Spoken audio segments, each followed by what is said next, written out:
Yeah, I messed up and messed around and cut the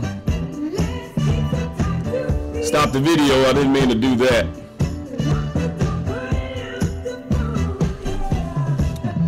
I don't know how I did that.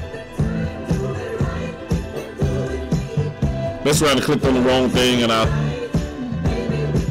so hopefully the first half of this show will still be on there. Will still be here, in which I'll be able to post it. Most of the time it's on there, still there. So we're gonna have to see.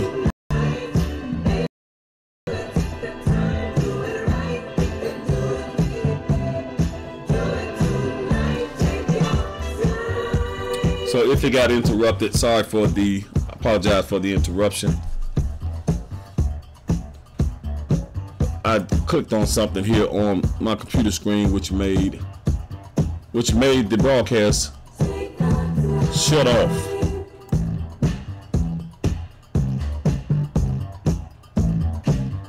Take your time. Yeah. So right now everything seems to be going pretty good. From what I can see here on my end. But just in case, what I will do, since the broadcast will be split up, I need to repeat some information that I have said already, but probably would be wise to repeat it again. First of all, the call-in number is 309-679-0487, 679-0487, 309-679-0487. And tonight's topic is biblical teachings. Do you believe? That's biblical teachings. Do you believe? And the trivia of tonight is who was put in I'll try that again. Who was put in internment camps by the United States government in 1942? That's who was put in internment camps by the United States government in 1942. And I also mentioned that in the future I plan to do a love connection in which I will attempt to encourage people to try to meet someone else. If you are a single person, if you are interested in someone who may be compatible for you.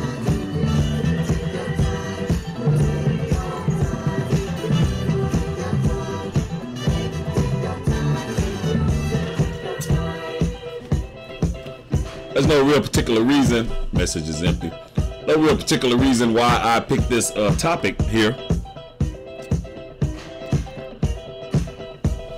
But I had to come back and get this topic out of the way because about 3 or 4 shows back, I was attempting to do a show and I kept having technical problems, and I kept trying to make this the topic of discussion, but I was having to trash my shows because the sound quality was so bad.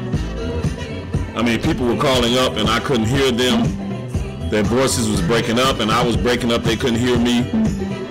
That's when I was messing around with Blog Talk Radio. I made the mistake of signing on to them, and I actually purchased their premium service.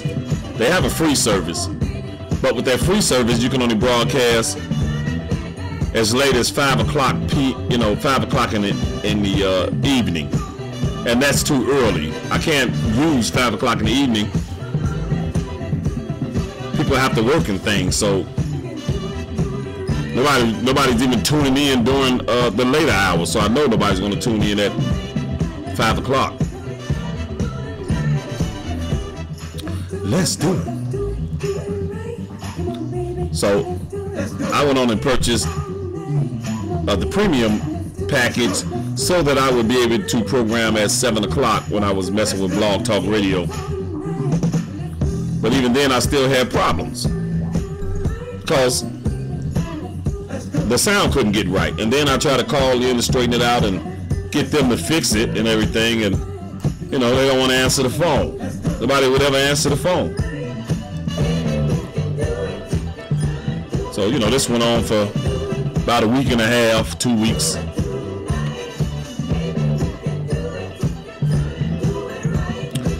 So I finally decided to go ahead and mess around with Ustream again. Even though Ustream acts up too, but it's better than Blog Talk Radio. At least you can hear me on Ustream. At least my voice comes through loud and clear, and I can be heard. You know, at least.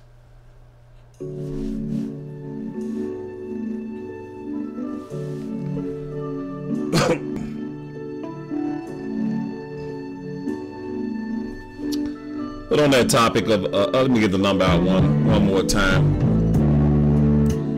Let me check and see if we have anybody in the room right about now.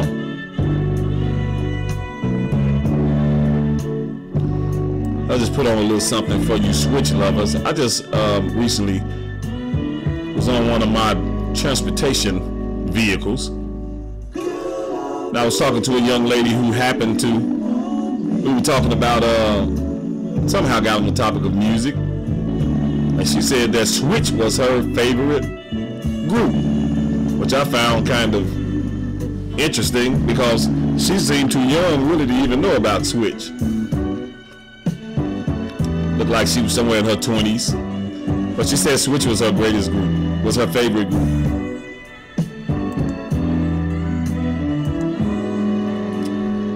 And I like that because Switch happens to be one of my favorite groups. Switch may be my number one, may be my favorite group. I say to myself, gotta let her know she's mine.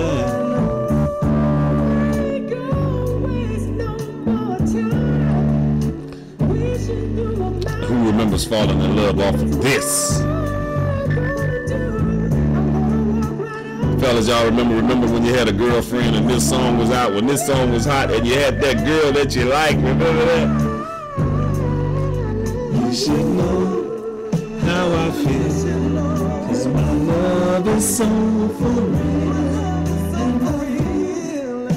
For those of you that do not know, if you know who DeBarge is, Switch was actually a group, and some of the members in that group of Switch was also some brothers from the DeBarge family. To this day, I do not know how many members are in that family. It's just that lady, boy, she had a lot of kids by that white man. It seemed like every time you think you know all the members to that family, there's another member that pops up that you never knew nothing about. And I think it was only one girl. What's that member? Bonnie DeBarge? Just one female. Out of all them kids that lady had. If you get a chance, go on the internet and look up Unsung Heroes. I think it's pronounced UNSUNG, Unsung Heroes. And that's a production that showcases a lot of African American artists, singers, performers, entertainers, what have you, groups, and it tells their story. It tells stories of what happened with their career and their lives and with their career. And the one under DeBarge was pretty good. It went way back, the story went way back into their childhood. When they were children, what life was like for them as children.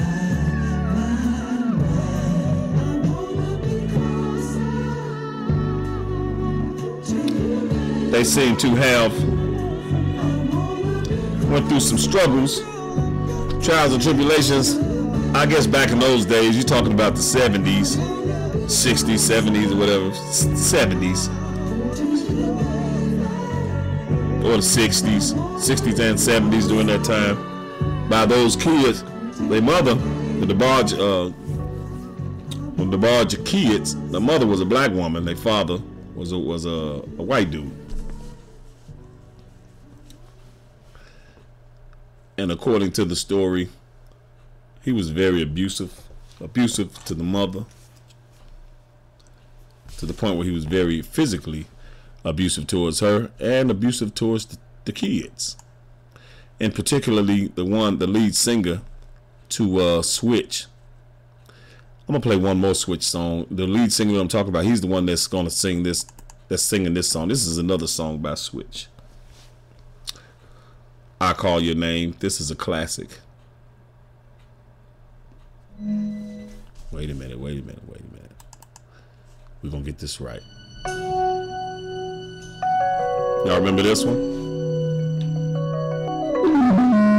I used to think about immature things. You know, like, do you love me? Do you want me? Are you gonna call me like you said you would? Is this really your real phone? But you know, I'm a man now, baby, a grown man, and I came along. So the man that's talking now, that is one of the older siblings in the DeBarge family. His name was Bobby DeBarge. I think his name Bobby DeBarge.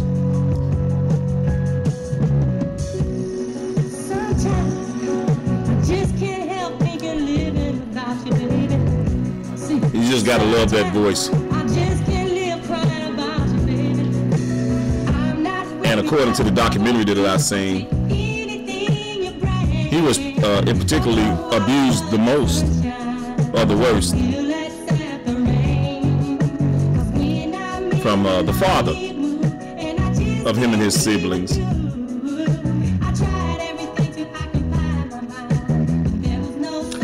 I don't know. I'd like to see a documentary on him alone. I'd like to see a documentary on him alone, how his life went. It seems that that group Switch was having a certain amount of success to a certain degree, and then something happened where the next thing everybody knew, he was a heroin addict. So I guess he somehow, messed up his singing career. And on the documentary that I spoke of earlier, one of his brothers was telling how he had seen his brother looking bad and being a drug addict out on the streets of Los Angeles, California. He was a drug addict. And he said it hurted him to his heart. Very depressing to see his sibling in that condition. Then what happened is Bobby DeBarge wound up becoming infected with HIV. I would imagine through the usage of those hypodermic needles, the sharing of needles. He became infected and eventually he died of AIDS. Yeah. I think he passed somewhere in the 80s, sometime during the 80s.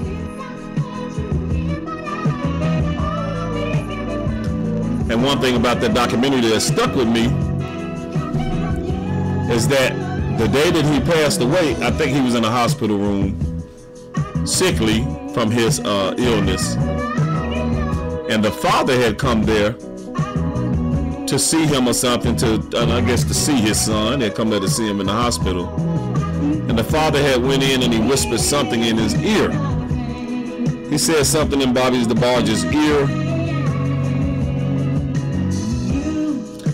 And then the father walked out of the room, and shortly after that, Bobby DeBarge passed away. And to this day, the father never told anybody what he told his son in his ear.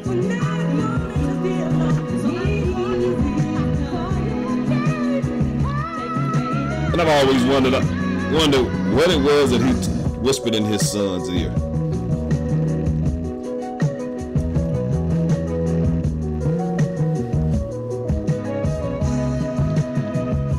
Hopefully it was something that made Bobby feel good, even though he passed away right after it. Hopefully it was something that Bobby always wanted to hear. But that whole family, they had a big struggle. They had a big struggle, I think, with according to the information and the documentaries and the news sources that I have heard about that family. They seem to have stories. Seem to be a religious family into church, into the good book, a church-going family.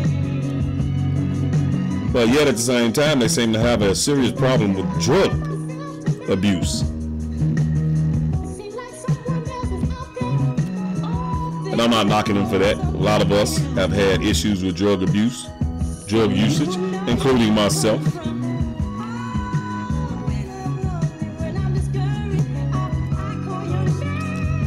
And I even suspect that even in this day and age, some of them still might have that problem. And the reason why is because when I seen that documentary on the DeBarge family, the sister, Bonnie DeBarge, she was looking pretty nice. You know, it looked like she had got herself together. She was looking real pretty. She was talking fine, talking good, and looking like she was doing pretty well in life. And as the sister and all his brothers was giving an interview, they came across as pretty honest in telling their story. They were very forthcoming, including the sister Bonnie DeBarge. And then a few years later, I see on the news where Bonnie DeBarge's daughter had took her to court for some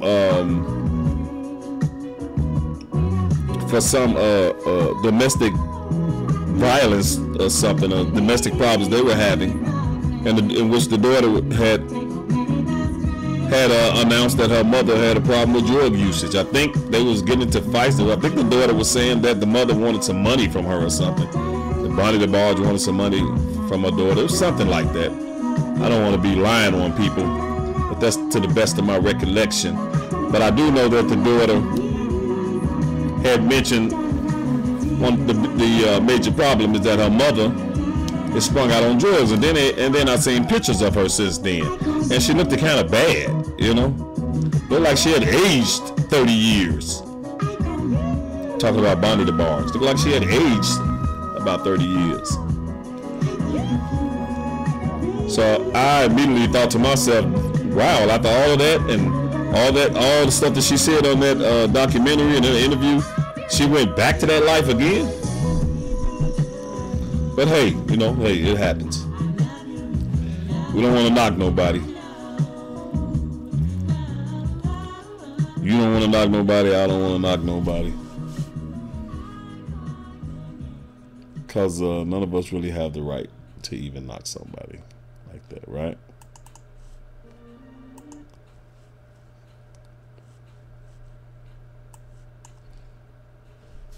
Because we all have our problems. We all got our story. Yeah.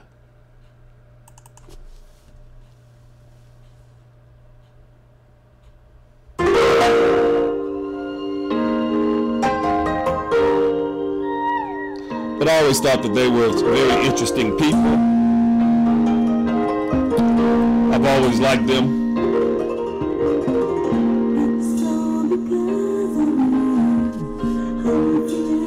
Another one of those family members that I liked is Chico DeBarge. That was another brother. He was also an entertainer, a singer. And I've always thought that he was very talented. I mean, to me, he could sing. He was a dancer. He could sing. And I remember during the 80s, he seemed to be struggling with a career. Every now and then you see one of his videos on TV, or you hear a song that came out. He never really blew up. But I can't understand is why not. How come he seemed to have superstar ability or superstar quality to him, and I never understood how come he never made it to superstar status, because he sure seemed to have what it takes. That was a bad boy. Oh, what happened? Oh, I hate one. Oh, yeah, he was a bad boy. Chico DeBarge. That's L. DeBarge's younger brother. L. DeBarge, another one. Well, he did blow up to be a star.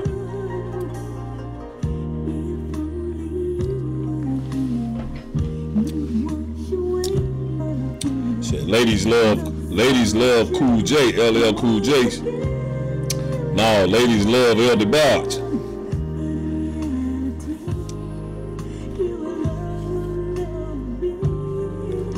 I like my most favorite part on that documentary is when one of the brothers, I think it was James DeBarge, he was telling the story about how they had become very famous when they were the Barge group. They had become famous and hadn't realized it. They didn't know. They had sung, I think, one song out of a couple of songs out, but had no idea how big they were. They went to go do some record signing or something, autograph signing session at a record shop in California.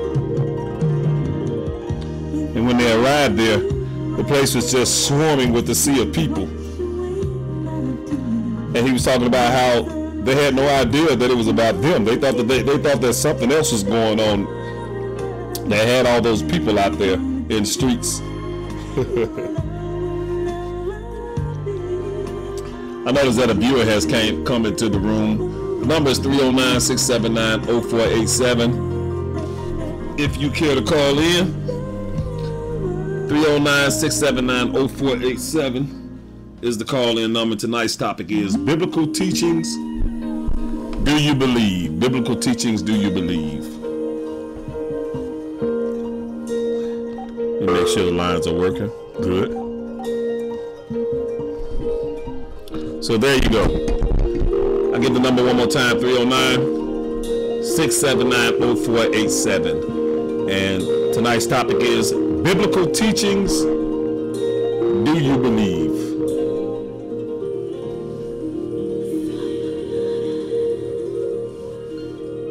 Yeah, but I think that was one group that really had a lot of potential.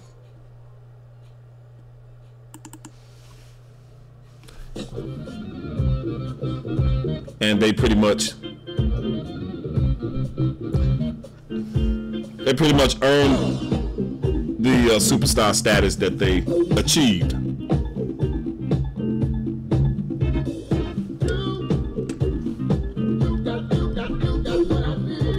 As a matter of fact, for those of you that are old enough to remember, one of the DeBarge brothers was married to Janet Jackson. Y'all remember that? I remember on videos with Janet Jackson speaking and her talking about during that time too. I think this was during the 80s. And this boy was, I think it was James DeBarge that she was married to. James DeBarge had a drug addiction problem too. At one point, he was actually living in the Jackson compound with them. The father, Joe Jackson, he wasn't too crazy about his young daughter marrying. But I think at that time, if I can remember that real good, I think what happened is they eloped. I think James DeBarge and Janet Jackson ran off against the parents' wishes. I think they ran their butts off to Las Vegas. Let me call out the call-in number one more time. The number is 309-679-0487 for anybody that wants to call in and weigh in on the topic. Tonight's topic is biblical teachings. Do you believe?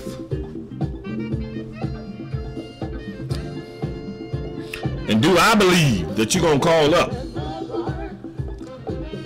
I believe that you'll call up if you believe that you'll call up.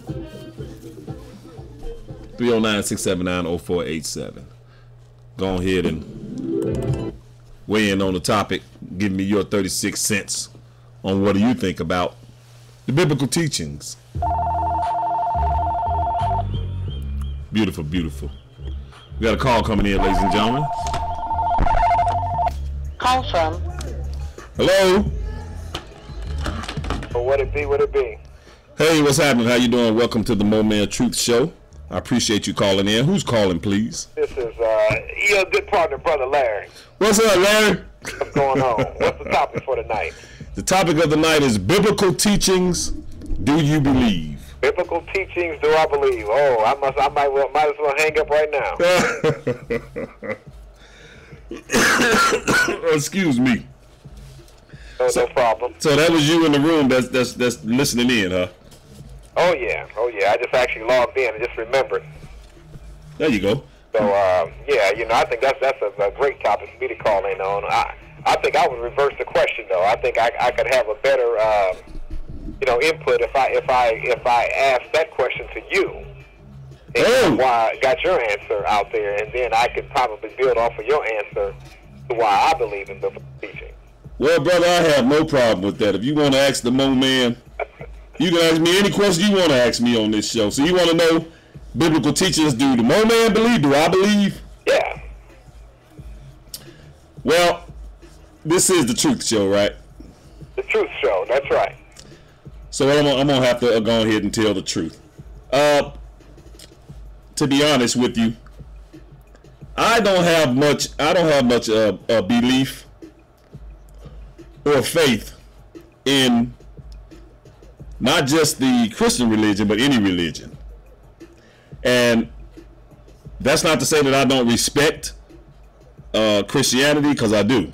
Now, all other religions, and I have a certain amount of respect for for Islam also, because I respect the teachings, not so much the biblical, the religious aspects of it, but as far as the teachings on and as far as being a better person, being a good person in society, being a productive person in society, teaching you how to act civil and be civil, as far as to be a real man and woman. That part of it I respect. As far as the Christian religion, I respect it because I know how much it got us through.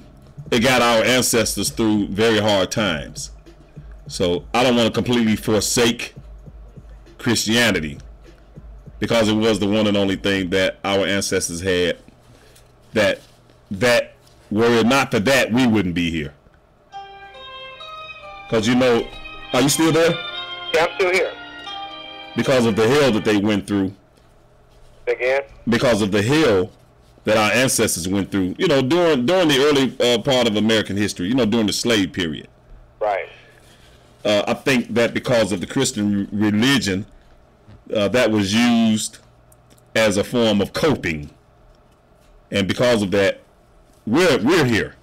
I think a lot of slaves wouldn't have made it if they didn't have that kind of faith, that religion to believe in. So, but as far as now, my question is the topic, biblical teachings, and I mostly meant like as far as the miracles and things that happen, and do you believe the stories? Do you think that those stories is true as far as the stories about Jesus, the stories of Moses, the stories of Noah and the ark, and other characters in the Bible? Do you believe that they even existed, and do you believe the miracles that are associated with them? Now, if you ask me that question, my answer would be no. Well, my answer would be yes. There you go.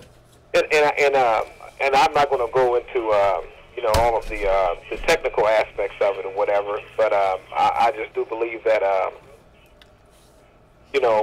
these things were said to be prophesied, which means, well, I'm not going to say prophesied, but there are eyewitnesses, and they pretty much it said that they took record of those events that happened. Okay, and as I see it today, is those things that happened so many years ago back then, it's almost unknown whether they happened or not. That's almost just like saying, hey, did our ancestors really, dance and cause the rain to stop or cause the rain to start? But we never witnessed that, but we believe it. Rain dances. Right. You see what I'm saying? So it's so much that so far we can go back, and so much that we have not witnessed with our own physical eyes today that are documented in books, just books, not even religious books or whatever, but we tend to believe these things based on, just I wouldn't even say common sense, but based on the whole aspect of years of oppression, middle passion, slavery, going way back to the motherland, and all these things. Oh, our people was this, our people that, our people could walk on coals with bare feet. Our people were great hunters with spears and could hunt real well. And we never witnessed none of that, but we believe it. Yeah. So in my way of thinking, as far as that, when we talk about religion, white man wrote the Bible, I would say revised to make it I think it was a great attempt that of their revision to try to hide some of the facts that dealt purely with blacks. And black is all over the Bible. Right. I can't deny or denounce the Bible, knowing that it is rooted with facts that are black. Okay. Right. For instance, the color of Jesus Christ. Did Jesus exist? I've never seen Jesus Christ, but it's documented that he walked the earth, and that he was here at the beginning of time. If you believe in God, then you have to believe in Christ, or I would say the Son of God, because of course throughout the years the name has changed, the tongue, the language has changed, the translations have changed. Yeah. But we're talking about going all the way back to the origin, the very beginning of creation. I don't believe in evolution. I don't think there's anybody that can prove scientifically that this world just became. Stars, moons, galaxies, universe just became. One thing we can't answer is how it got there, and I know man hasn't produced that. That which goes unexplained. I can say that there's got to be something greater than man, because we have limits, even all the way up and through into death. Okay, we don't know what's going on the spiritual side. The Bible speaks about the spiritual aspect as far as eternity.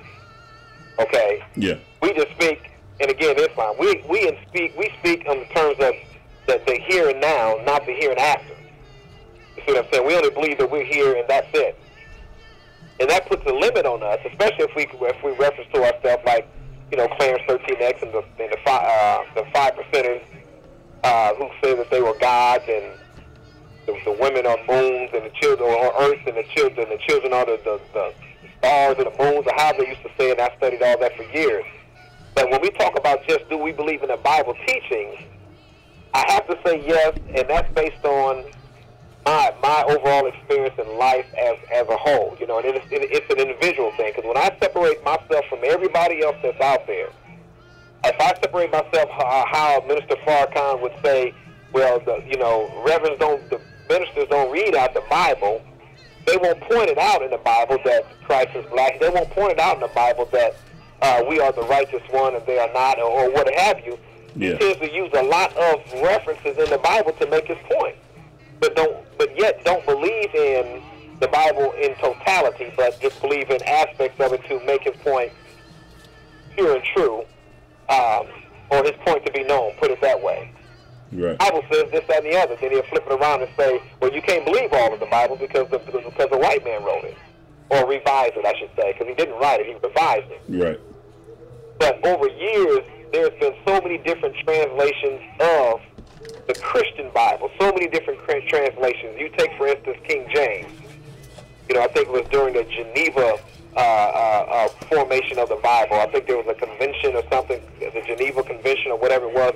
It is said that King James was the causer of much bloodshed during his rule, during the translation of the King James Version of the Bible, because there was an uproar of people that was against his direct translation, because he could not translate or even have people to translate Hebrew, Aramaic, those words in red that they said were words of Christ.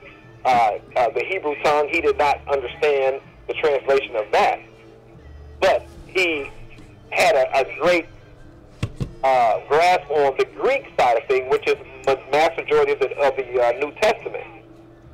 So here you have a guy, a king that's ruler, and he can put translators in place to put what he feels is the truth that these prophets had scribed years and years ago as being the true and living Word of God. Okay? Yeah. But he was the number one shedder of blood during that time. He chopped off head, he murdered, he pretty much just beheaded those that did not believe in his order of translation. But yet they got stamped King James on their Bible. And a lot of people don't know the history of I would say not the author, but of the translator. They don't know the history of this King James. Right. That's just his version.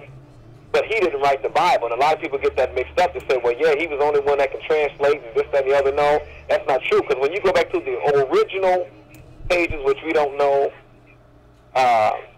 we don't have any clue what the original pages were before they were twisted and turned to make us look like, the unrighteous ones, black people. and we have servants, and we should serve the masters and all that. We know that's similar to what slavery is, or what slavery was. But right. if I believe, and I'm just gonna go back to the root of my whole speaking here. If I believe that the ancestors did this, if I believe that they even grew certain crop and fed or ate certain foods and they treated their women certain ways, and I don't have any eyewitness of it, of my own personal eyewitness, I have to go off of what somebody else have written years and years ago. I don't know that person's history as well as King James' history, and I definitely don't know whether or not that is in fact true or false. But we have to understand that when we're talking about from an eternal standpoint, the Bible speaks of eternity spiritually. When you die, what happens? That's something that man can't answer unless they believe that there is an eternity on the other side of physical life, which is a spiritual life.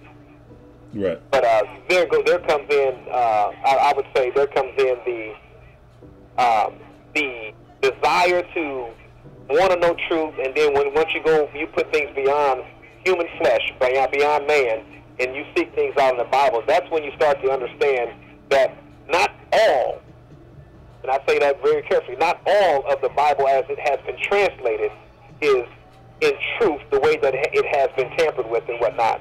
But it doesn't take a rocket scientist to figure out certain things that have happened since the translation of the Bible. Different things that are happening, whether it's talking about the weather, and then, towards Revelation, it's talking about the things these times you will see these things that have never been recorded before. Yeah. These people are running crazy because these big major mudslides. There's thunderstorms in the middle of the winter. There's earthquakes happening in places of the earth unknown. Tsunamis wiping out 200 million, 200,000 people at one time. All these things have never happened before, but they're happening, and not in. You don't think they've never happened in the history of the planet? Well, we don't know that. Okay. You see what I'm saying? So there's some doubt there. But what we can say is what we do know. I know what I know. When I say what I do know is what I have read in the Bible, what I have read in the Quran, what I have learned from others that read the Quran, and I'm talking about the Quran in its original form, meaning in Hebrew. Not something that somebody translated and put it in English, and I can read it directly for myself because I don't know what that person translated. But you get someone that has the original language, which is in Hebrew or Arabic, whichever. I think it was both. But then you can get somebody that's beyond just the English tongue, and that's where we have a problem, because anybody can take a Quran and translate it, make it seem like it is what it is, and then you print out millions of copies and hand them out, and then that's just like feeding poison to a person. You feed out enough poison to people that people, when they eat it or they drink it, there are a lot of dead people. Yeah. And they didn't even know they was drinking or eating poison, but the fact of the matter is they drank it, they ate it, and death set upon them. So that's the same way with books and I would say religion as well. I feel like I'm kind of rambling off too, but when I used to study Islam, man, I used to believe in every bit of the earthly me, how to eat to live, treat my brother right, my sister right while I'm living on earth. But then I started thinking, one day I die, and then what? Yeah. You see, now that then what? Who can answer that? Who can really answer that? No, I don't think there's any fleshly living being that can answer what happens after that. So I can carefully say that my own experience in life, what I started thinking was, okay, no matter what I do, one day I die, and then what? And that's when I start seeking beyond myself and start looking past just me being a god of the earth, which, the black man is, because we are supreme being of the earth. Right. So we have a right in a position to call ourselves a god, but not a god in the sense of the head, the one that is in a sense, I would say, the creator of all things. Right. And I'm kind of still dipping in and dipping out and kind of changing the subject, but I'm trying to catch it all at once as far as why I believe, especially in the biblical teachings, because there have to be some record there that holds some truth before it was tampered with and translated into English, even from its original form and its original language. And if I believe in my ancestors and all that which they did, but have no eyewitness proof of that, then I'm just going off of somebody's historical prints and and there's millions of books out there by different authors, then I have to believe in something that was prophesied or something that was written as a miracle or what have you. You take, for instance, exorcism. Africa is full of that. You know, they said that we were people that could draw out, as they say, and this is the motherland, and we talk about our ancestors not, that could draw out evil spirits. Right. You know what I'm saying? But some people don't believe in spirits at all. And when it's just evil spirits, it's just a force, you know, a negative force. And then when you look at it, Brother Mo, everything into existence has a negative and a positive. Everything in existence, even to the smallest microscopic element of even a molecule, there's a negative and positive. Electrons, negative and positive. Things that we don't even see with the physical eye. Right. So why would I not believe that it is a negative and positive in everything that I can see with the physical eye, when everything without the physical eye, there's a negative and a positive, the things that we cannot see. And these things, negative and positive, form, and they make one thing, and that's where I think we as human beings, we got a negative side, we got a positive side, we got a righteous side, we have a wicked side. You know, that is every man. Sometimes I'm happy, sometimes I'm purely mad and major upset. You know, and that's the manifestation right there. There's a negative and positive, there's a good and bad, there's a wicked, and there's a righteousness to every individual that's on the face of this earth. You never find no perfect man. When you find one happy person, I guarantee you somewhere in his life he's been the worst and the maddest person that you've ever faced. Because we all have that within us. So with that being said, negative and positive, why would I not believe in a major positive force in the form of what we call God? We can go back to the original, what the Almighty was called, because God came Greek, meaning the supreme being and whatnot. And we all know Satan, that evil force that some people look at as the horned, spike-tailed devil, which all those are just, you know, somebody's perception of what the devil looks like. Right. You see what I'm saying? Or what God looks like, what the angels look like, what Jesus looked like, what, you know, all of these are just false prints and false paintings, because no man today, their eyes have never beheld that which are on the walls of the churches, the synagogues, the mosques, the temples, or what have you. So do I believe in it?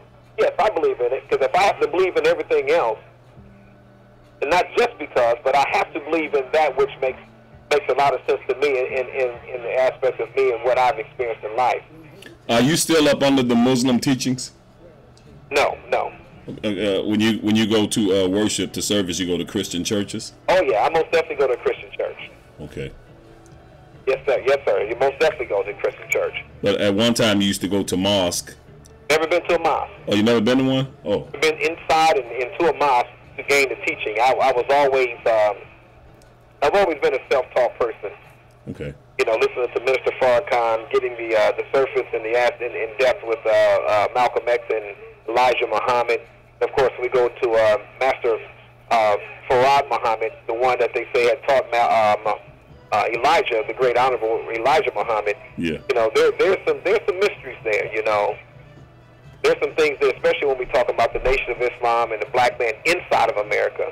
Because we can always make reference to us and parallel those stories in the Bible themselves, as Minister Farrakhan has done on several occasions, and say they're talking about us. We were the lost children of black children of Israel. They were lost for 400 and enslaved for 40 years.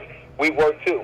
We were in bondage just like they were. So all these things are foretold of us, as Farrakhan would say, but he's using the Bible to make those analogies and those points.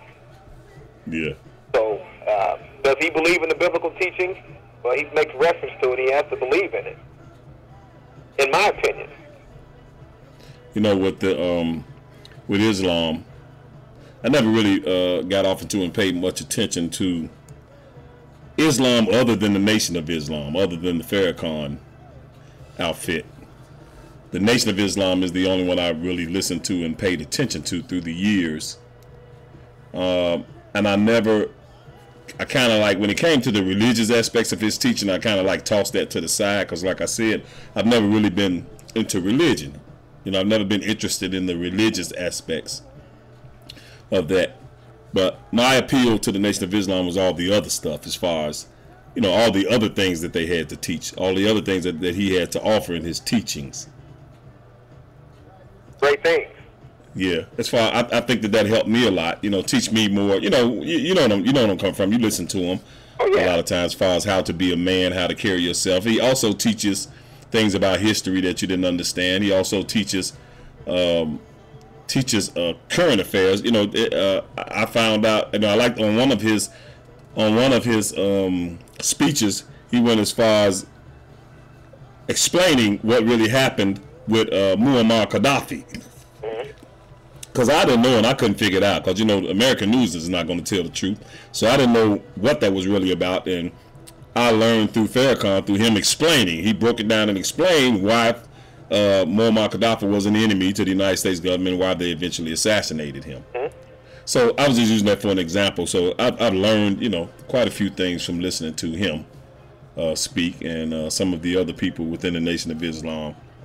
So as far as that part, that was my appeal on the Nation of Islam. I just, as far as the religious aspects of it, that kind of bounced off of me because I've just never been that type of man yet.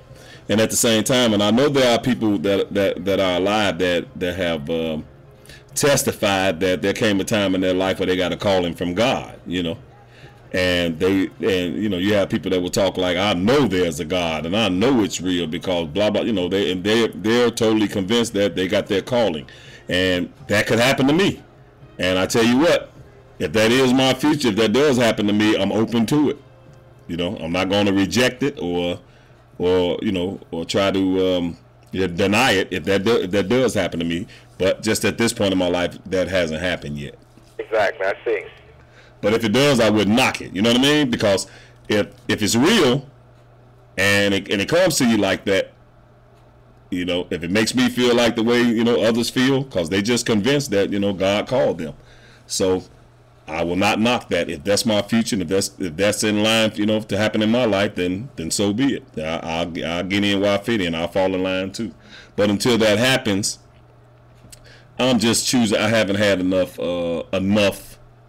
to convince me to that religions are real, the religious teachings. And as far as history, yeah, you know, history, I kind of filter out stuff that makes sense to me and what don't. But as far as the topic of the show, the biblical teachings, like the miracles that happened and certain characters that supposedly had existed and things like that, and I kind of think a lot of the characters probably did exist, but not in the way that the Bible is describing it. I see. You know, by being tampered with and by being tampered with the King James Version, and who knows who all else tampered with the Bible throughout history. Oh yeah, because there's so many different versions of the Bible. Yeah. That's why I say our eyes haven't beheld the original pages. I was in a think tank with a few brothers. I don't know if you ever got in there. I think I invited you to the page or something like that. But a brother named Wali Ilah, he was very thorough, and we battled back and forth on a few topics like that. Yeah. You know, he was so straddling the fence and lukewarm on what he was speaking of. He was too smart for even himself, in my opinion. Yeah. I basically broke him down, you know, and I had a little support from one of the brothers. You probably know him. His name is Malcolm Grant. He works at Max Tax over there on Western, down the hill on the south end. He used to be a car salesman as well, and a lot of people know Malcolm. Okay. You know, in my opinion, Malcolm, you know, he's one of those that straddle the fence. You know, it all depends on who he's around. He's a true brother when he's with you, but then he's one of those brothers that you know, pat Master on the back and say, hey, look, Master, they standing in the shade. You told them to work in the sun all day. They over there in the shade. You know, he's one of them. Oh, okay. Oh, yeah, most definitely so. But it took me to experience his brother, you know what I'm saying? And I still got to love him as my brother and all that, but, you know, I just had to say that he's one of the ones that would come and show me a list of books, show me different things, talk about all this blackism and brother this and all that. Yeah. And all of a sudden, he's on the other side because somebody else didn't walk up. Now he's playing as if he's one of them. You know what I'm saying? That's not good. Oh man, it's ridiculous. But he was the one that I think initiated the think tank. Yeah. And he's got some knowledge. You know, he's read a few books, and I gave him a few of my books that I had. What was it? Mental Genocide, African people, or African people in European holidays. I don't know if you ever read those books, but those books are very deep when it talks talks about the holidays that we so-called set aside and celebrate, because it deals with the origin, of these holidays, and it's a lot of evil and wickedness behind the origin of these holidays that we so-called celebrate. Maybe the man's an agent, man. Did you ever check out Tariq Nasheed? I didn't check. I think I just checked out a couple of his streams or videos or whatever. Did you? Yes. Oh, yes. And very thorough. I think one of them I even commented on you. I think you directed me to that, and I inboxed you and told you that it was. I just wanted to hear him speak more on the topics that he was speaking of. Almost like I was talking about with Crooks. Yeah. Bring the question out, speak on it, and let's stick with that question and be a teacher of that which you know. And I just think it was just a lot of, I can't say opinions that he presented, but give me some supported facts behind what you're speaking on. Not to knock the brother. I think he's good, but maybe that was just one thing that I was looking for that I didn't get out of him on that one topic that I listened to. Because you know what, that particular topic that you was probably focused that he was on, at that time he probably didn't go deeper. He probably didn't offer a more stronger support, because a lot of times he talk about the same topic on different shows, and then sometimes he'll direct you to some, give us some good supportive source of what he's saying, and then sometimes he don't. So you may have been just listening to a topic at that time where he didn't really go deep into it. Where he didn't go deep into it. Exactly. It's kind of like listening to you listen to Farrakhan a lot, right? Oh, I used to. So you've listened to enough of it to know where he's coming from and to get an understanding of a lot of things that he's saying. And sometimes you talk to people that hear him one time, and they're critical of it. Oh, yeah. And you know that they don't understand yet because they haven't listened to him enough. They haven't heard enough of the speeches. They haven't heard enough of it to get an understanding. And that's the way it is with Tariq Nasheed too. I think if you listen to him more often, that you'll get a better understanding. Oh yeah, I'm sure I would. I'm sure I would. That's just the first time session, but yeah, and again, I wasn't even prepared to even listen to it, but I just let me see what's up with it. It was kind of different than what I thought it was going to be. Check out that link that I sent you with him speaking on this new thing, Donald Sterling, when he talked on the Tariq Elite show. He did a show on Ustream. I sent it to you. You know that last link that I sent you. Yeah, and I tried to get it on my tablet when I was at the job site, but it wouldn't pull up. But yeah, I got it. It wouldn't. You just go on Ustream. Just like you're on Ustream now, go on Ustream and type in Tariq Nasheed. No, not Ustream. Let me see. Is it on Ustream yet? I'm not sure. Yeah, you can see if it's on Ustream. If you don't find it there, go on YouTube. Go on YouTube and type in the Tariq Nasheed show. The Tariq, either Tariq Nasheed show or Tariq Elite show. But anyway, look for that. The last broadcast that he did, and I wanted you to look at it because I was going to ask you later, what did you think of it? I thought it was real powerful, man. He got down on that show there. Okay, yeah, I'm going to check it out. And he talked to this woman, this white lady that called up. Her name was Louise. And she was your typical white person that was in denial. When things like that happen, they being supportive of the racists. And they come up with excuses for the racists. And, she was trying to support the man and in denial of him being a racist at first. And Tariq, he broke her down. He broke it down, and he did it in a respectful way where he didn't go off on her or nothing. Exactly. But he made her, well, she had to give it up, Gotcha. Yeah, that sounds interesting. Being that's still a hot topic, even though everything is it's said to be already completed and done. Him being banned for life and all that, but it's still a topic that they shouldn't just we as black people shouldn't just sweep to the side and just move on like it never happened, and that's the mistake that we make. Things like that happen, like the Trayvon Martin thing. All these things. Everybody's marching in the streets and doing it, and once it dies down, time allows things to die down, and once things die down, that's why we're so shocked when it happens again. Right. We reflect and say, hey, that yeah, they did the same with Trayvon. White Americans this, but we never take a stand and stay standing. We take a stand and then we lay back down and get walked over again and again. And I'm talking about us as a whole. Yeah, yeah. And that's why, you know, when serious topics come up like that, you know, we just need to realize that. And I think I posted that on Crooks, one of Crooks' posts, the last one he posted about the Sterling guy. You know, but that's our mistake.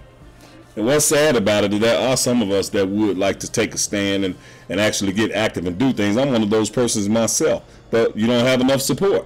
Man, I got to say I'm the same way. You know, when Rodney King was beat, man, I'm gonna tell you, I was out there causing some havoc. You know. Yeah.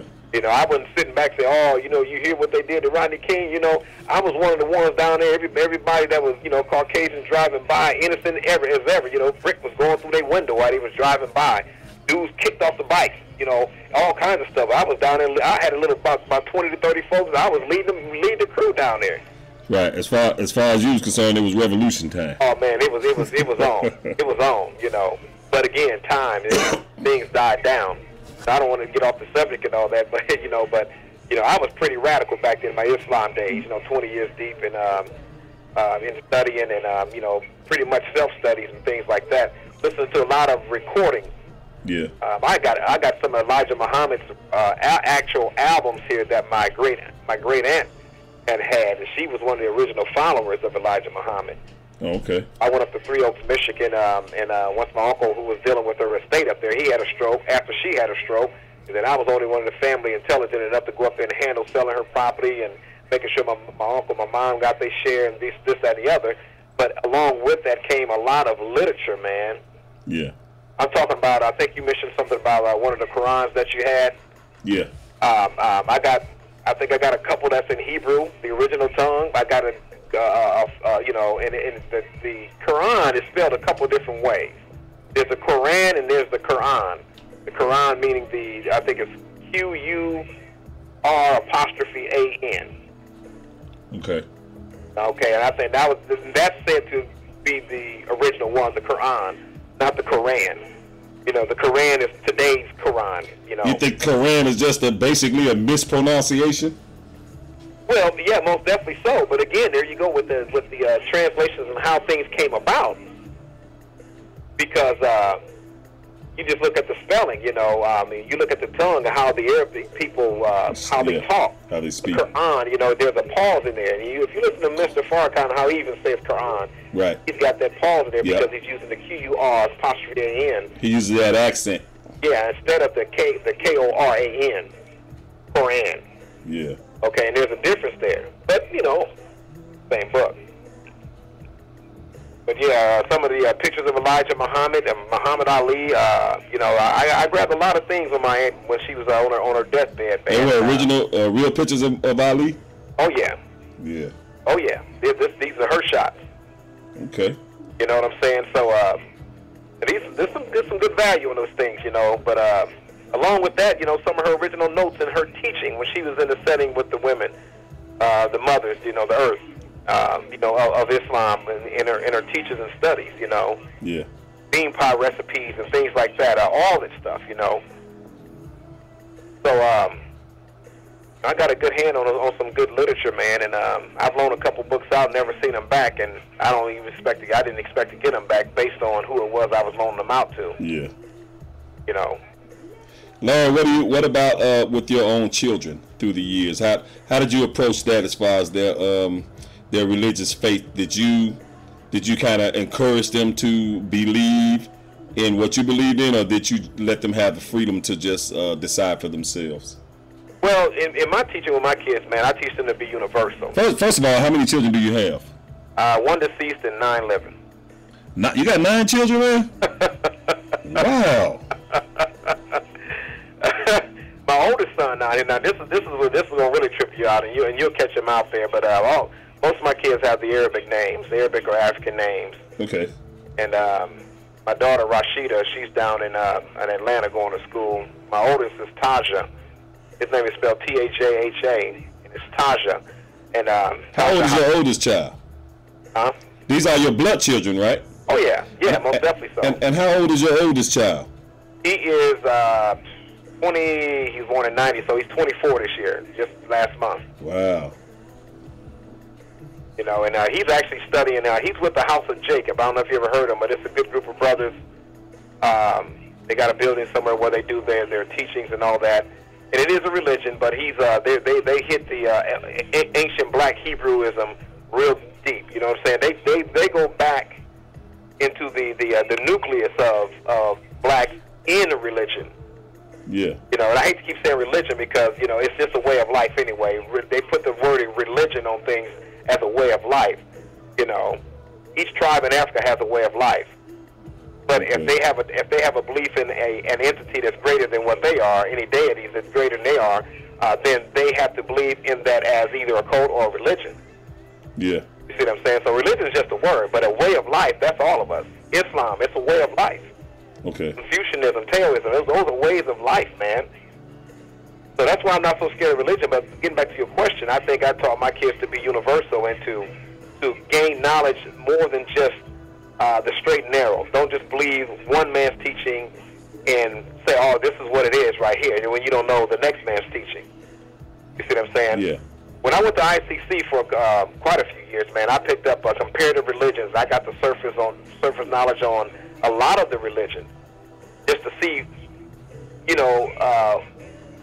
the surface of who believed in what, and that way I could say, wow, this is why these certain people believe in this certain thing, and this is their theory of how this thing exists, existed in the past.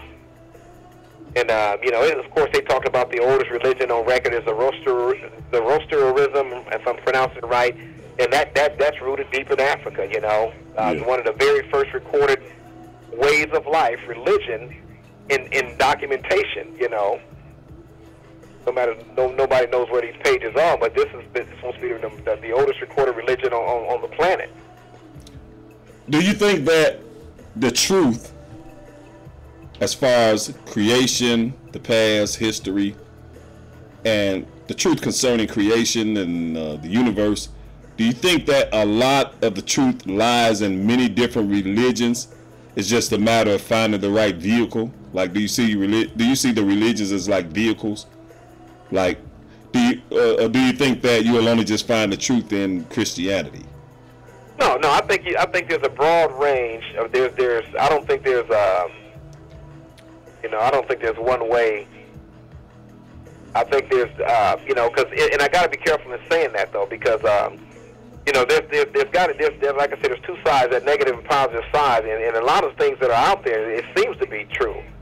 I'm gonna tell you, 20 years deep following Farrakhan and the Nation of Islam, a lot of that. But I started separating myself and started, thinking within my own being as my own man. And once I separated myself, then I started thinking myself, because you know what, Farrakhan, he can teach me a lot of things as I live on earth. But then when I die, he ain't gonna be buried with me, and my soul, my spirit, or as separation from the body, which causes the body to die anyway. I don't think he's going to be anywhere around anything that he taught. So, I think there's different ways to the truth, that one truth, as far as God being in existence as the creator of all things. And I can't say that it's just one religion. If it was, then who knows who's right in what religion. And that's a mystery, I think. Right. But I think it all comes forth based on what comes forth as far as your experience as an individual. Can I be a Catholic? No way, no how. Can I be even a Pentecostal under Christianity? No way, no how. Speaking in tongues and laying hands on people and making them faint and fall out and all that. No way, no how. Yeah. All of these things happen underneath Christianity. Well, then you look at Islam. Well, you got the Shiites, you got the Sunnis, you got all, that's two big major sects in Islam that believe in Allah, but they treat their women different. They have a different mission on earth. Americans are infidels, and they were put here by Allah to kill off anyone that says that they're Christian. That's their mission, Yeah. Jihad, the holy jihad. Holy war, Christian and Islam. Allah sent us here to be warriors and kill off, you know what I'm saying? But then you got the other side that's saying those guys are idiots. Well, you got the same thing in every religion, especially the major umbrellas. So who's right? I think there's some particular, avenues in each religion that, one can find the truth, whether it's in Christianity or Islam, but you got to look underneath those two major umbrellas and find out which one of those sects, which 2 or 3 sects out of so many are the the appropriate ones to follow through. And I think that comes with wisdom, having knowledge first of all, wisdom that brings forth some sort of understanding of what you're facing, what you're getting into, your destiny after, where you're going with what you learn. Right.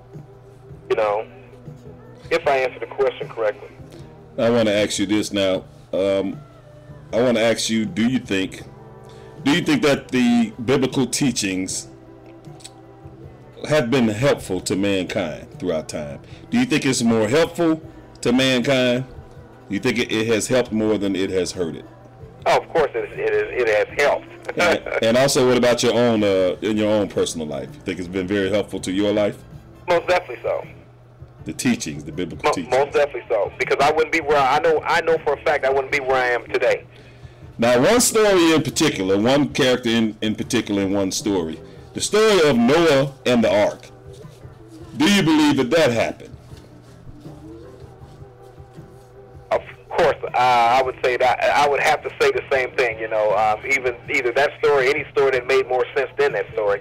I think it did make sense.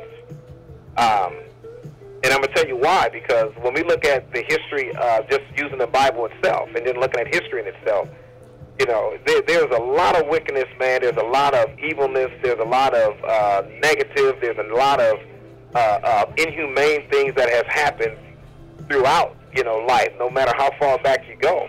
Yeah. You never had one group of people, and I'm talking about major group, on a planet or on a continent or country that has been all righteous and all positive. So when you got more weight in the negative, more unrighteousness, more wickedness and things like that, and then you got the greater head being the authority God or the authority whatever you believe in, there's got to be some type of, I can't say punishment, some type of recourse, some type of redirection, and that has to come from a positive source, because if you got negative, you only can be redirected by positive. There's no way that you can be negative and to be directed by negative, and you in the area of being righteous. Right. There's no way you can have two negatives that make a positive. That's just with common thinking. That's just like magnets. Just say something as natural, and that's a key word here. Natural is magnets. Magnetism. Right. That's a force. And opposites do what? They attract. But when you got the two together, they both repel. You got two negatives that will not go together. And, right. and that, in a sense, in a natural sense, doesn't even, doesn't tell me nothing other than the fact that when we talk about two people being negative, you cannot produce a positive. But when you got one positive person and one negative person, you got an attraction there. So which one is stronger? Of course, the positive one is stronger, because when you're talking negative, you're talking the lesser of the two. How does that tie into the story of Noah? This is a man that was told by God that the earth as we know it, is going to be flooded out, right, by water. Right. And he was instructed to build a vessel. Build a vessel that was large enough to sustain 2 of each animals on the planet. Okay. And then the whole planet was covered in water. What was it, for 30 days? Mm-hmm. And during that time, he was able to survive and sustain all these animals on a vehicle. Yes, I think. Am I right in describing that story? That's been written. Am I right in describing that story? Yeah, as simple as you can. But okay. I just, like I said, whether it's one of the more complex stories or one of the most believable stories, I just still think that Noah's story is no different from any other, especially if it's truth and written and scribed over the years in the original form of the, that which was written by the prophet. Okay, now did my eyes behold that? Did any man living today eyes behold that? No. So they have to go off of what they feel was true and what wasn't true. But only thing I would be asking is, what reason would that be in there? What point is anybody trying to make if they wanted to just add that fable, that story, that fairy tale, as some call it? What would be the reason for doing that? Why not just keep that out of there and just move on to the next? I think when that's put in, that's when I was talking about, most people in their unrighteous ways, and the world was pretty much lost at that time, as they were saying. You had a lot of people that believed in idol gods, worshiping things like the sun, the moon, the sea, and things like that. You know what I'm saying? But in the end of that, you know, when it said that God destroyed the earth, I don't think, or the world, or how people may interpret that.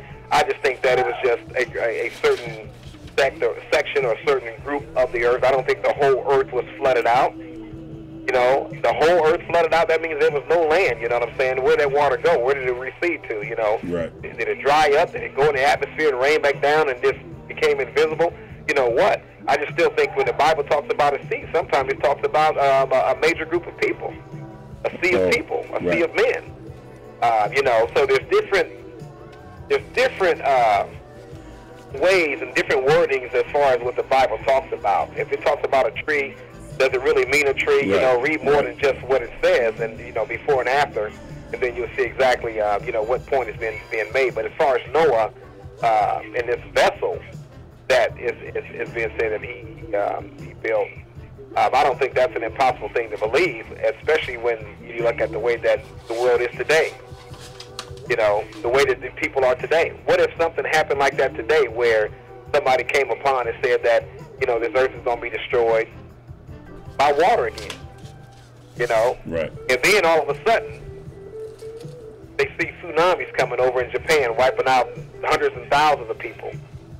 Then they see sinkholes in different places of the earth, and people falling down and through the earth where there's water, where the water was unknown. You know, when these things start happening, then people start doing what? They start believing. Yeah. You know, in my just clear thinking, people start believing once things are starting to manifest itself. But as long as it doesn't, then they won't believe it. Well, my friend, I think we're back during that time when Noah was instructed, allegedly, to build this ark. That was because of what had happened, and people laughed at him because Noah was a drunkard. He was causing this drunkenness. That's right there in the word. But still, in the same word, it says that God will use even the wicked in the day for his purpose. That means Hitler and anybody. You see what I'm saying? Anybody wicked can be used for the purpose of righteousness, negative and positive. There you have it again. So if Noah was causing this drunkenness and Noah was told to do this, the people laughed, as this is how the story went. They laughed at him all, flood, whatever, you know, and they mocked him, as the word says. And then when the flood waters, per se, had allegedly came, then they started believing. Yeah. It rained and rained, then they saw the water rising. But again, I think it was just a certain part of the you know, a certain part of the earth, not the whole earth, that really was swallowed up in the water or whatever. When the Bible talks about the world, it talks about people, you know. Right. But I don't think, you know, and I know we've had this conversation before as far as the size of the ark and how big it would have to be, and waste management and all those things and all that. And I just think that's just looking too technically into the, you know, the whatnot versus, you know, knowing that if the world was so bad then, what could redirect it to be, you know, where it is today? A start over, you know, a starting point. Right. You know, and I feel like I'm not answering the question as clear as I need. That's just like Illinois River down there. That sucker rises, and them people start, you know, they sandbagged, and all of a sudden, the sandbags ain't even doing no good. Now you got all these businesses that's, you know, that's flooded out, costing them thousands and hundreds of thousands, if not millions of dollars. Then the water goes back down. You know, well, I ain't got to go down there to see the water. Yeah. I don't have to. If anybody tell me, hey, you know what, the water rose so high that, you know, they had to tear down Sears and now they built a museum, well, what the hell are they going to build a museum for right there where it's going to flood out? Right. You see what I'm saying? That's just common sense. And we talking about just minor section of water, a little Illinois River, but then we talking about oceans and oceans. And just mind you, back then, I don't think that every animal that we have on the planet today was every animal that existed then that was put on that ark by tubes so that they can be, you know, salvaged, if you will, or saved. And after the water, resided, then these animals walked off the ark.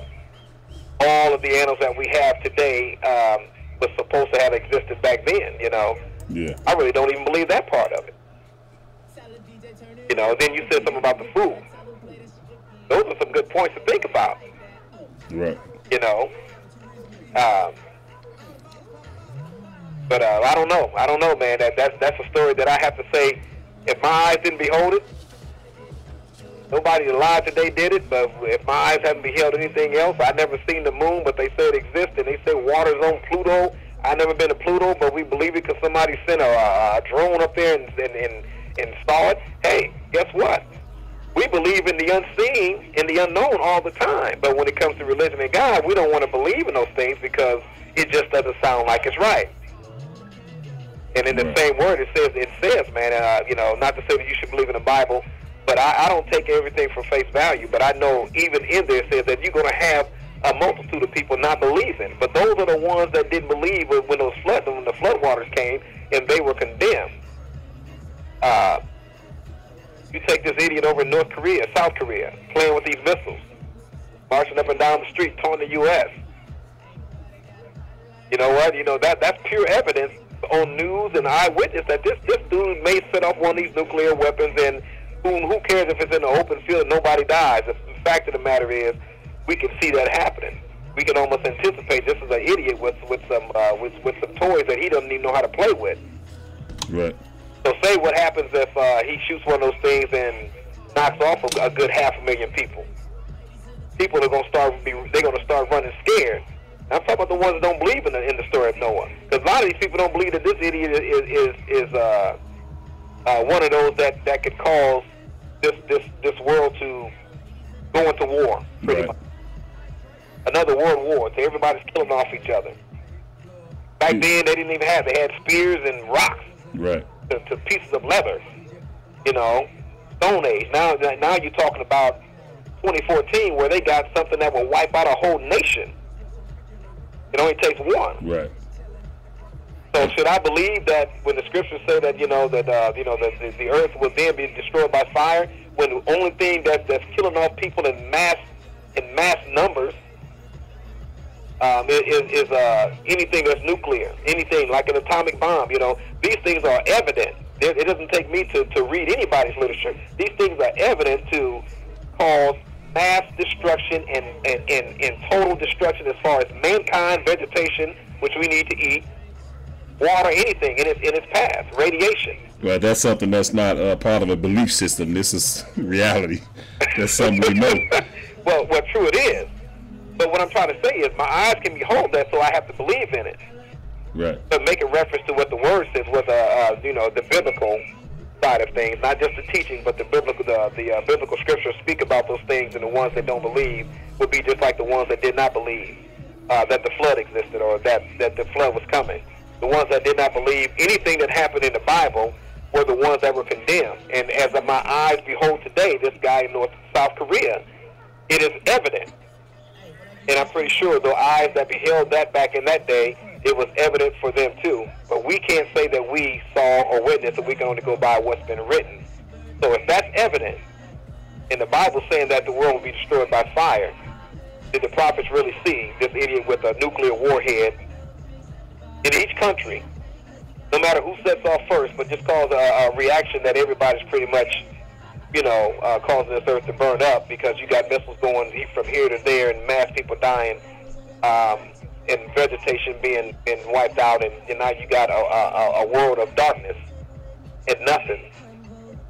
If that's evident, and the Bible did speak of those things, those people will be non-believers as if they were of Noah and his ark, Moses in the Red Sea, and things like that.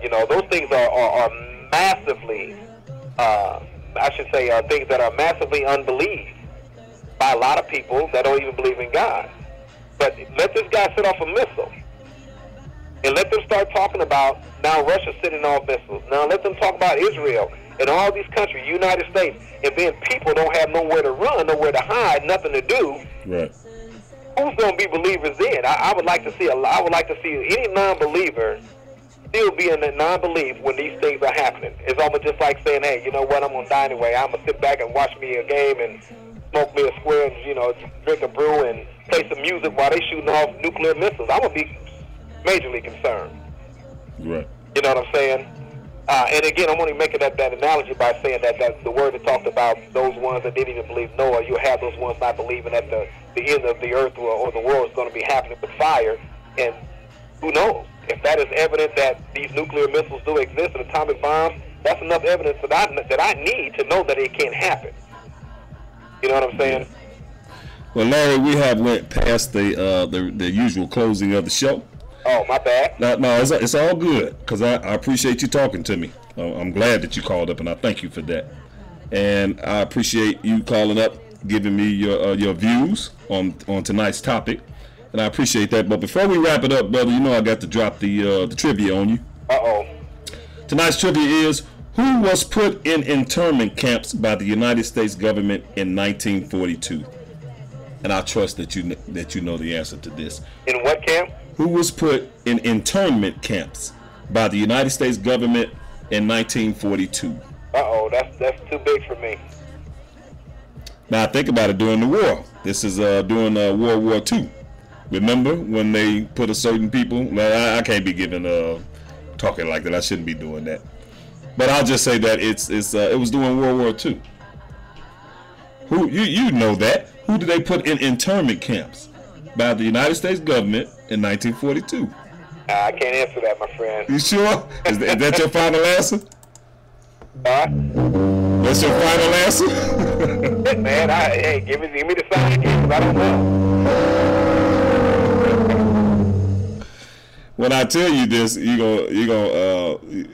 gonna realize that you know this answer. You just didn't come to you, but you know this, man. The Japanese.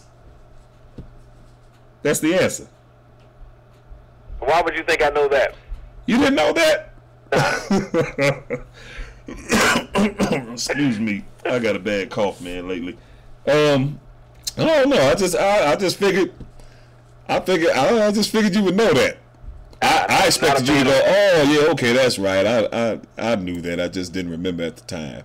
What was you about to say? On the history as far as the wars and things like that. Just very shallow on that, man. But yeah. But anyway. Let me see. Is that it? Yeah, that's about it. Okay for that. So Larry, man, I want to thank you for calling in, man, and taking the time out. I know you're a busy man, and how have things been going lately with your business? Seems like it's doing okay. Yeah, it's going okay. It's going okay. I live every day by day, man. I don't look too far ahead down the road, because you can make plans today and not even be here by the end of the night. So. That's right. I gotta get around. The next time I'm able to get out, you know, I'm kind of disabled, man. My legs do not work very good, so I don't move around that much. When I do get around, it's because either I'm using the city lift transportation, or my daughter comes and get me and take me where I need to go. So the next time we get out, we got some warm days coming up. I'm gonna try to orchestrate a time, man, where we can meet each other. We never met in person, and I would love to meet you, man. Yeah, same. Well, likewise. And what I'll do, I got your number, so I'll when the time is convenient for me, I'll contact you and see if it's convenient for you, and maybe at a time after your working hours, maybe I could just stop through where you at, wherever you might be at, or your place or something. We could just stand out there in the front and talk for a minute. Sounds good. Because we get along so good, without even knowing each other, and that's what makes me want to meet you, man. I think you're a good brother. I think you're very intelligent. I love the things that you post on Facebook, and I really love the way that you've been supporting me. You really are my biggest supporter, to be honest with you. You are, man. With this show and everything, you're my biggest supporter, and I love you for that, man. Yeah, I appreciate that. Yep. It needs to prosper, though. It needs going. This is just one dimensional, just me, but it needs to be, people just need to jump on board, man. You've been advertising the Ustream, social stream and all that, but people just don't take.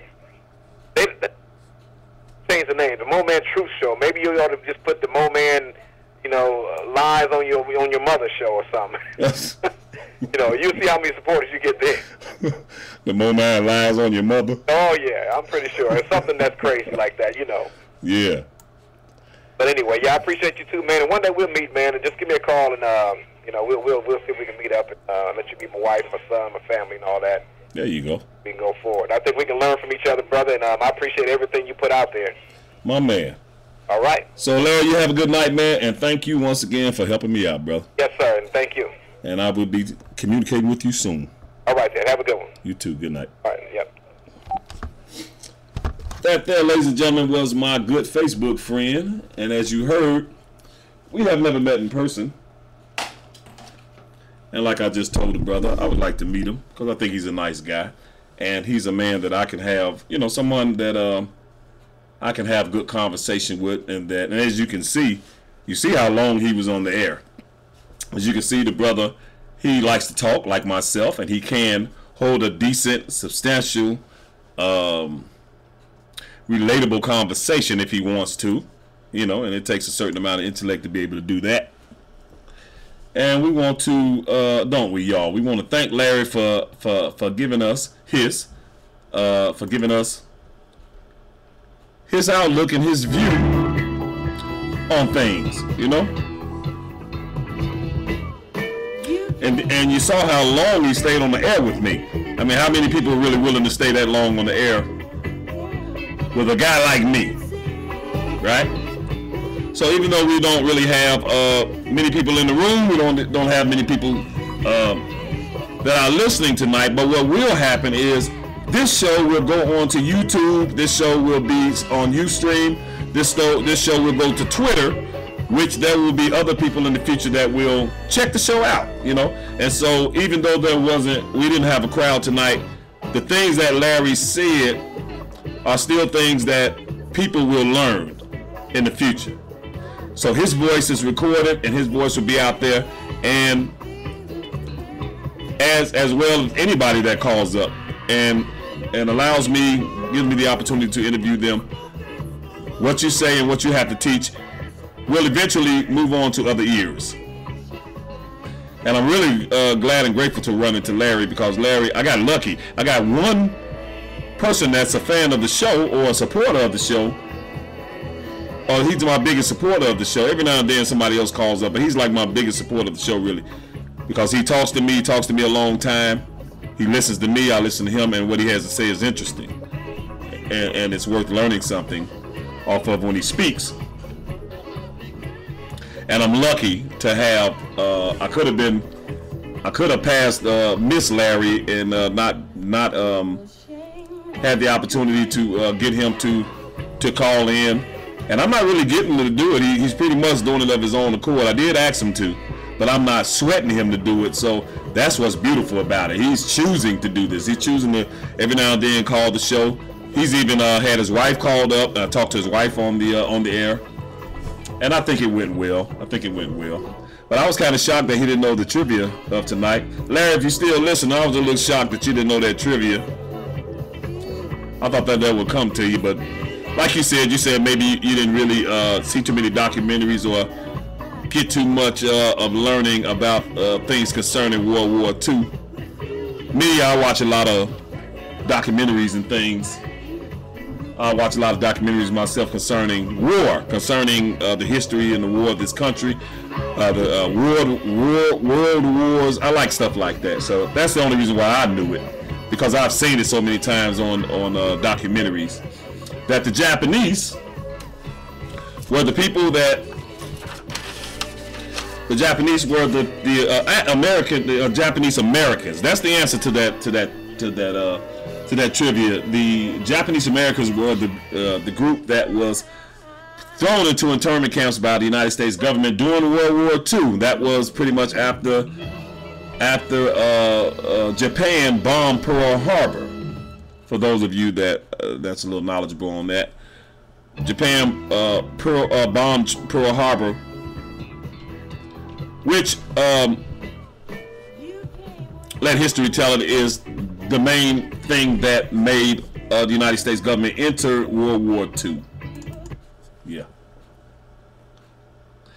And in response to Pearl Harbor being bombed and all those soldiers being killed and all that destruction, power of love.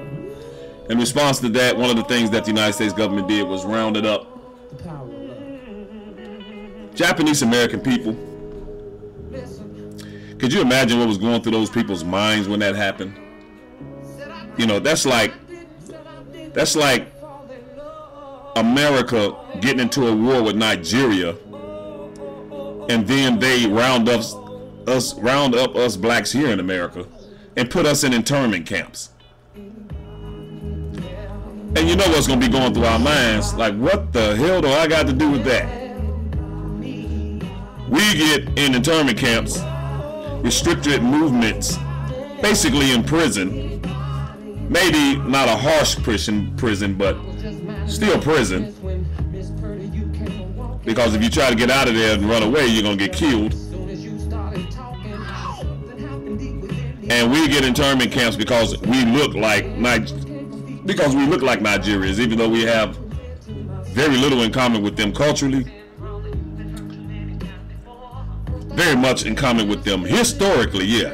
Just like the Japanese Americans have a lot historically in common with the Japanese in Japan. But you have to remember that Japanese Americans, they were not Japanese people mentally. They was like white folks. Mentally in their minds, they was white. You know, so it's kind of like white folks grabbing some white folks and putting them in internment camps because they had war with another white country or something.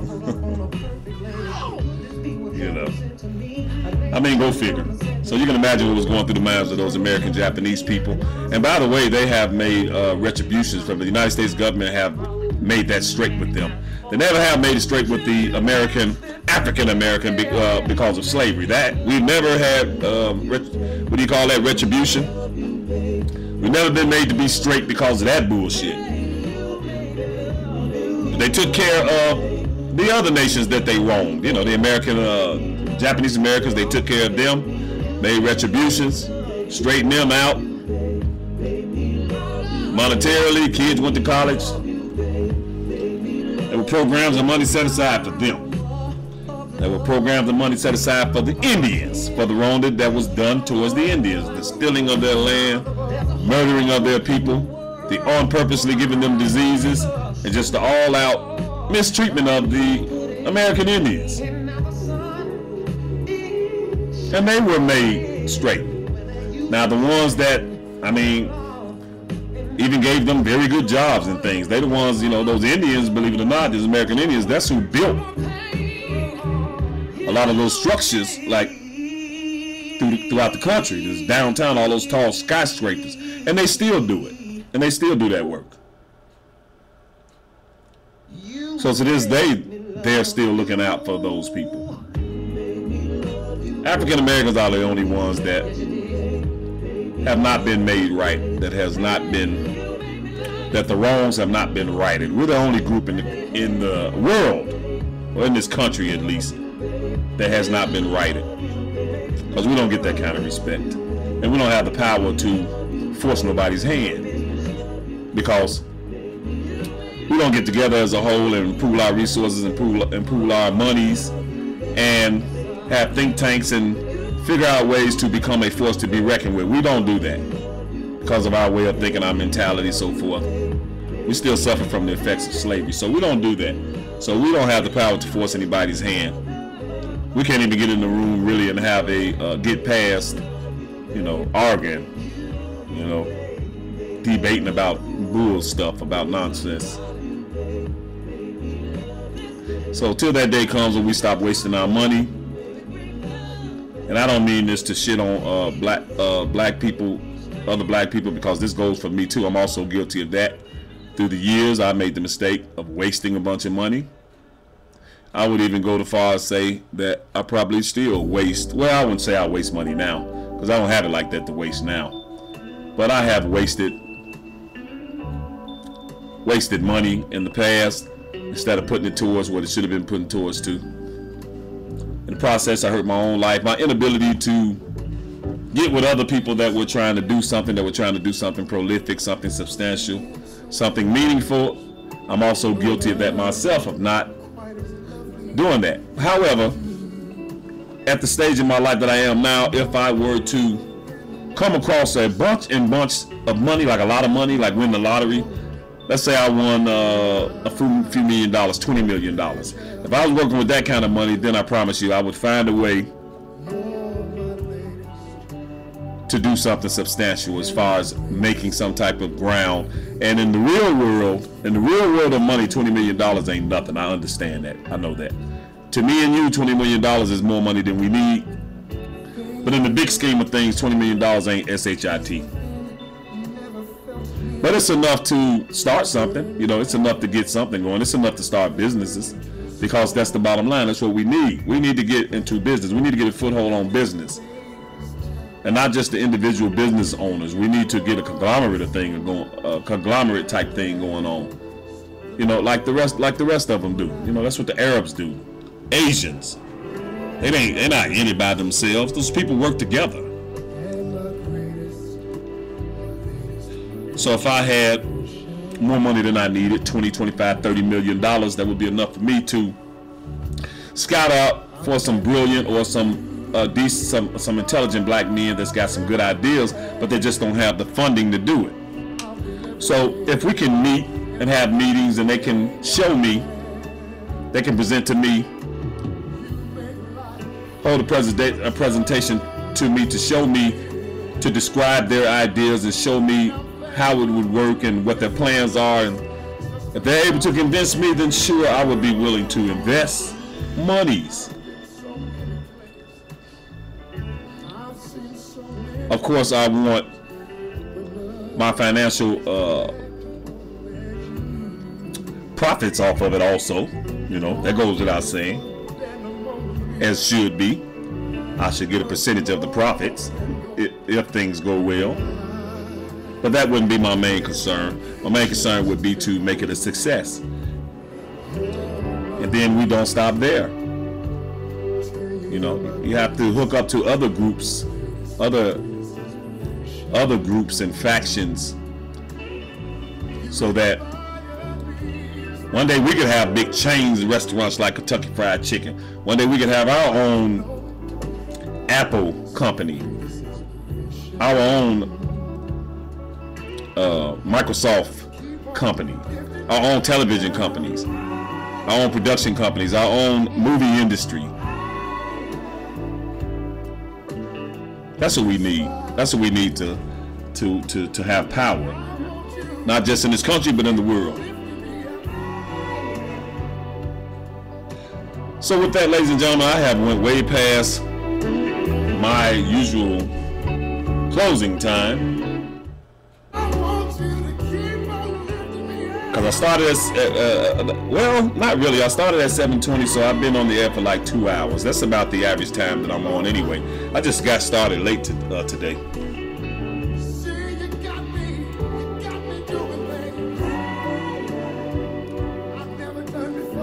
I'm checking to see. I know I'm taking a little, checking to see if I still got a view. Still got that one viewer in the room. I'm assuming that that's Larry. Larry, I appreciate you hanging in there, man. If you're still listening, I appreciate you still listening in. And Larry, if you're still listening, you know what I want you to do for me? I want you to think of some topics that you think are interesting, and then just send them to me.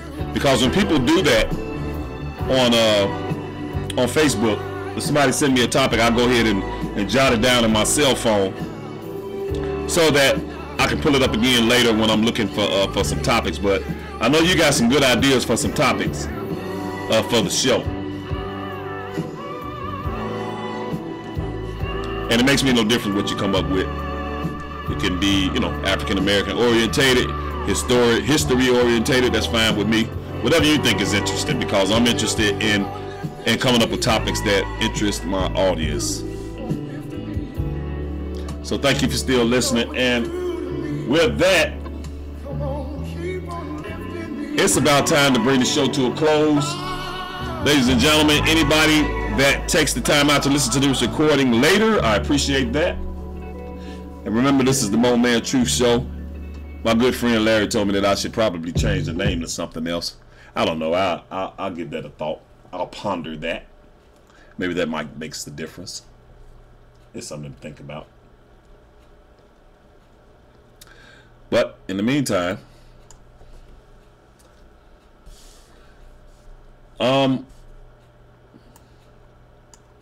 I will see you again. Well, not see, but I will meet you here again Monday. Same time, same place. Monday. The Moment of Truth show will be back on the air on the Ustream show. I will be here in this same seat with a brand new topic, but the same old me.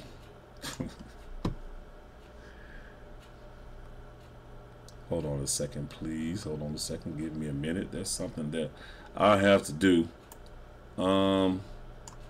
That I'm trying to do that's kind of taking my all right, ladies and gentlemen. And when you hear that song, you know what time it is. Stay tuned. Don't sign off as soon as the show ends, because I always play a clip from one of our favorite movies. I in particularly like gangster flicks like The Godfather, Casino, Goodfellas. So I usually play a clip, and I may play a clip that you like from the movie, or maybe some television show. I got quite a few of them. I got stuff from the Mac. Y'all remember that movie, The Mac? Stuff from Dolomite. Remember Dolomite with his lame self? I got clips from The Martin Show. Carlito Way.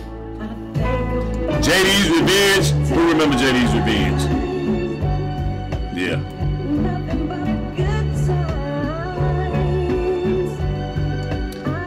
From the movie The Next Friday or Fridays, the Friday movies, The Color Purple, Baby Boy.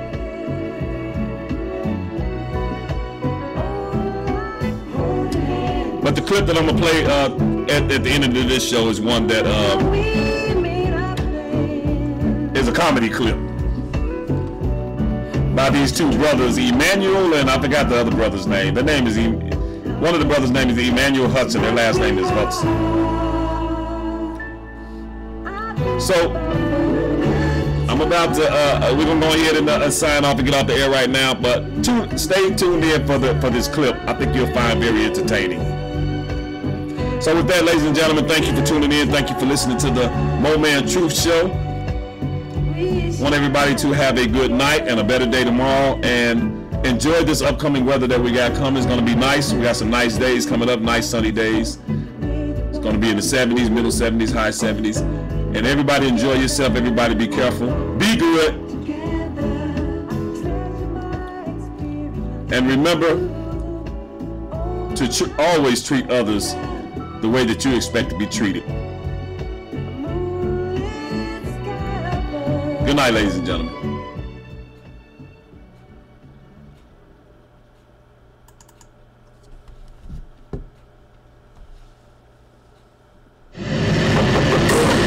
Hello, come on, girl. Come on in here. Hey, girl. What's up? I'll talk to him. Who you talk to? You know. Oh, I know who you talking about. You know I had to set her straight. I told her down is where you can come, and up is where you can shut it. You said me. Tell her on. You tell her on. You said, girl, I told her up. She said, hey, girl. Who this? Who this? I said, listen, check it out. I'm gonna say this once. Let this be a lesson. I'm a lot of college, we can chat him up to 10 million. They catch us saving. We gonna be fighting. Don't lay out in my person. Yes, your face I will be sliced for the name after what you say. You really think I'm good, and I will look for you on Facebook and find out where you standing. Yes, search that. And when I see the message, why is you making me not want you? Why is you good? Her thirst out. You do what? Whatever you want, I ain't the what. Girl, you trouble. I can't believe she tried me. She's out of God. You know when you get out of me. Like a hit from her like me ain't shit. Girl, I should be falling with. Who you want to fall with? Who was you want with? That's okay.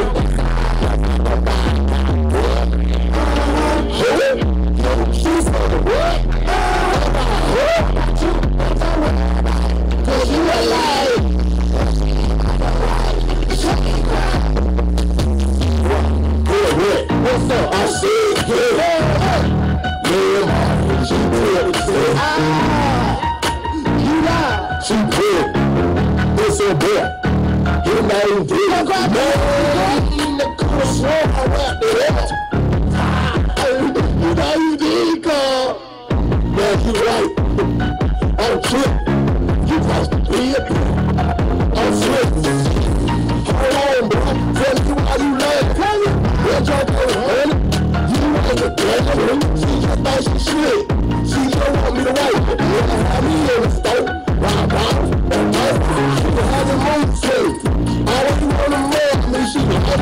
Twitter, like she beating on my soul.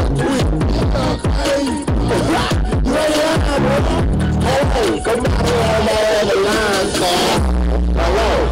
Who you want to follow with? Who is you That's okay.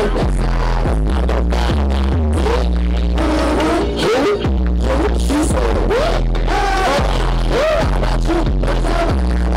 Cause you ain't lying.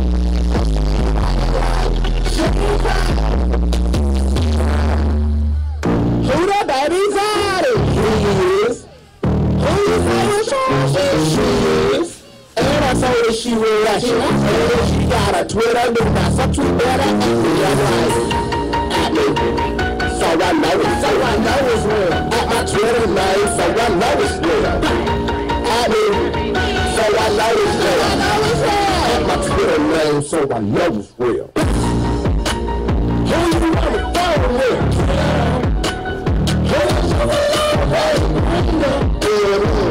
So you laugh now. That's okay. That's all. Who? She said what? Cause you a lie.